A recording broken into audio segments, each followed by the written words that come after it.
मैं हाथरस की बेटी बोल रही हूँ। मैं भारत की बेटी बोल रही हूँ।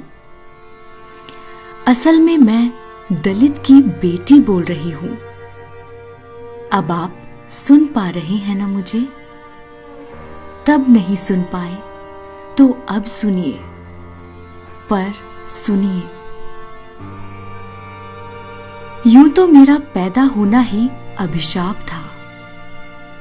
एक तो मैं औरत पैदा हुई और दूसरा दलित के घर में पैदा हुई। पूजते होंगे इस देश के लोग कन्याओं को देवी की तरह, लेकिन दलित की बेटी कोई देवी नहीं होती, क्योंकि दलित की बेटी होती है आसान शिकार।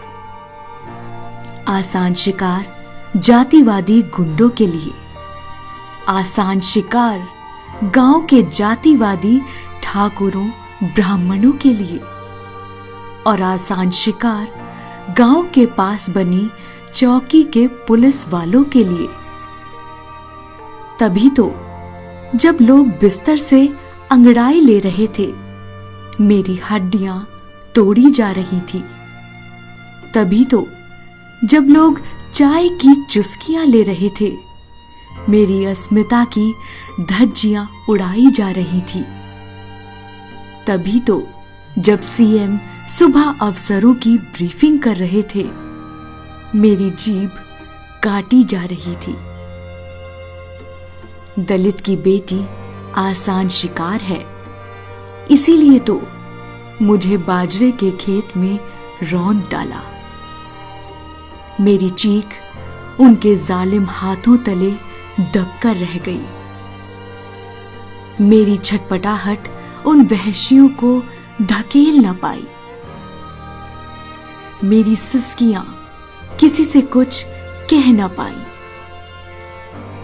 क्या आप महसूस कर सकते हैं उस दर्द को, उस पीड़ा को, उस हैवानियत को?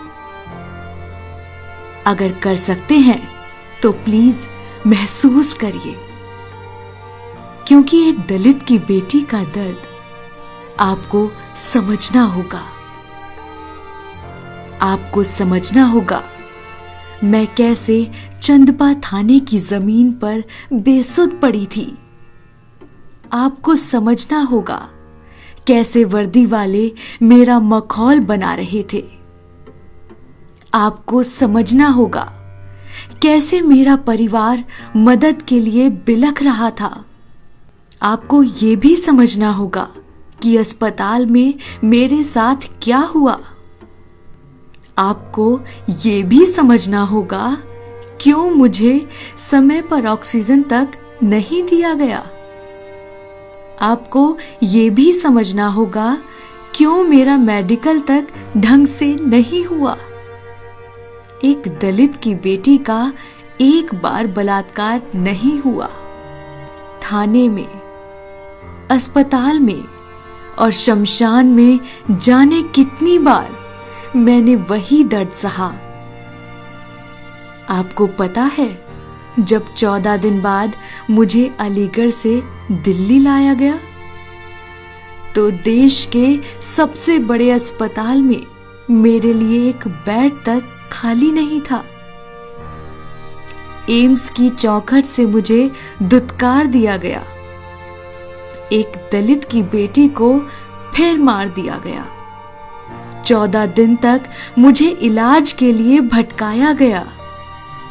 जो देश विश्व गुरु बनने की राह पर है, वो मुझे अस्पताल में एक बिस्तर तक देने में कर्रा गया। आप सबने मुझे हाथरस की बेटी, भारत की बेटी कहा, लेकिन मैं एक दलित की बेटी हूं। तभी तो अब आपके बीच नहीं हूं। मुझे अकेले में, अंधेरे में, उत्तर प्रदेश में जला दिया गया। मेरे घर वालों को मेरा चेहरा भी देखना नसीब नहीं हुआ। मेरी मां रोती रह गई। पिता कहीं के नहीं रहे। मैं बहुत जानती नहीं थी। मरने से पहले 19 साल की ही थी मैं। अगर आप समझ रहे हैं तो पूरी दुनिया को बता देना कि दलित होना सदियों पहले जितना मुश्किल था उतना ही अब भी है। झूठ है, फरेब है ये कि अब लोग जातियों को लेकर बटे नहीं हैं।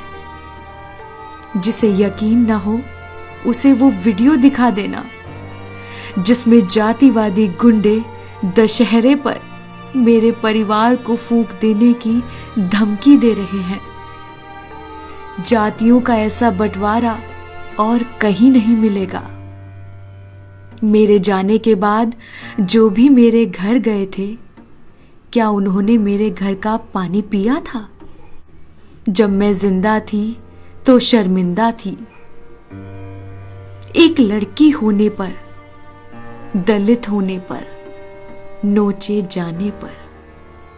अब मर गई हूं तो मुद्दा बन गई हूं। झूठी तक कहीं जा रही हूं। मुझसे पूछा जा रहा है मैं बाजरे के खेत में क्या करने गई थी।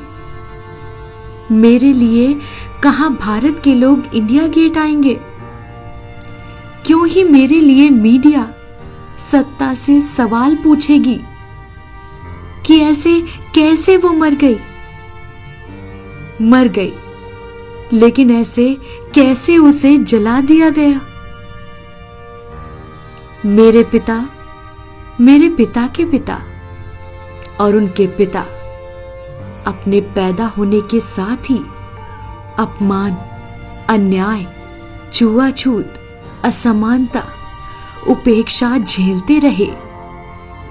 और जैसे कोई गुण या बीमारी वंशानुगत होती है, वैसे ही अपमान, अन्याय, छुआछूत, असमानता, उपेक्षा मेरे जन्म के बाद मुझ तक भी पहुंची, एक कदम और क्रूर होकर। मेरे पिता को वो ठाकुर जो उन्हें गाली देकर ही बुलाता था, और पिता के पिता को ठाकुर का पिता भंगी चूड़ा कहकर बुलाता था। वैसे मुझे आपकी दया, सहानुभूति नहीं चाहिए, सिर्फ इसलिए कि मैं दलित हूं। मैं भी उसी हाड़ मांस का इंसान थी जिस हाड़ मांस के आप हैं। लेकिन मेरी राख अब खेतों में पड़ी है, उन्हीं खेतों में जहां मुझे मिट्टी में मिला दिया गया था। मेरे साथ तो खड़े होने में भी शर्म आती होगी आपको। आप ठहरे ऊंची जाति वाले, जमींदार, ठाकुर, ब्राह्मण, भूदेव, स्वामी। वैसे याद आता है द्रोणाचार्य मुझे, जो किताब में पढ़ा था मैंने। जिस गांव की गलियों में मेरा बचपन जाति के दंश को देखते हुए बीता, आज उसी गांव के जातिवादी गुंडे मेरे गुनहगारों के साथ खड़े हैं। सत्ता, सिस्टम और ब्राह्मणवाद का घिनौना गठजोड़ गलबहियां कर रहा है। लेकिन याद रखना, फूलन भी दलित की बेटी थी और मैं भी दलित की बेटी हूं।